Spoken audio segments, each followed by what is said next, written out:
Од денеска почнува аплицирањето за добивање финансиска поддршка во земјоделството. Крајниот рок за доставување на барањата е 31 мај годинава. Сите заинтересирани апликациите може да ги поднесат електронски со пристапување на веб страната на Агенцијата за финансиска поддршка во земјоделството www.ipar.gov.mk.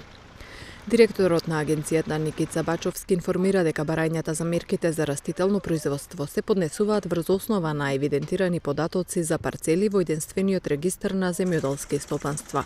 Барањата пак за сточарско производство се поднесуваат врз основа на евидентирани податоци за животни во фарм регистарот со состојба на денот на поднесување на барањето.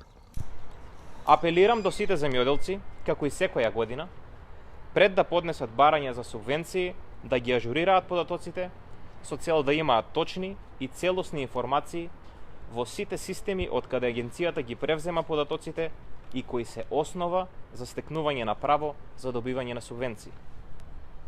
Откако ќе се ажурираат податоците, барањата за добивање на субвенции за земјоделство може да ги поднесат по електронски пат со регистрирање во системот на веб страната на агенцијата со клик на банерот Директни плаќања е-барање.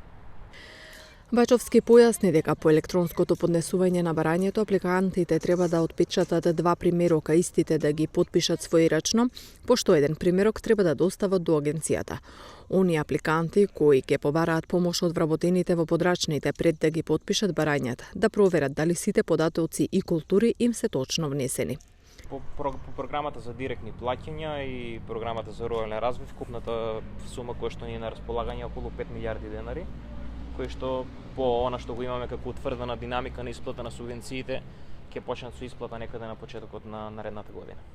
Доколку апликантите утврдат дека при поднесување на барањето направиле пропуст, впишале погрешни податоци или констатирале дека имаат потреба од измена заради несоодветствување со фактичката состојба, барањето може да го повлечат или да го изменат во рок од 30 дена од денот на поднесувањето.